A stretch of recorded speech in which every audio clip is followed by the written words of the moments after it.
ரதி என்னும் அழகிக்கும் நீதானே ராணி கதி நீயே என கொஞ்சம் கண் பாரு தேவி ரதி என்னும் அழகிக்கும் நீதானே ராணி கதி நீயே என கொஞ்சம் கண் பாரு தேவி ஆனந்த விகடம் சொல்லு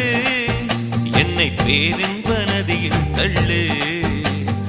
ஆனந்த விகடம் சொல்லு என்னை பேரின்ப நதியில் தள்ளு நான் பாக்யாதிபதியானேன் உன்னாலே கண்ணே உஷா பசும் பொன்னே உஷா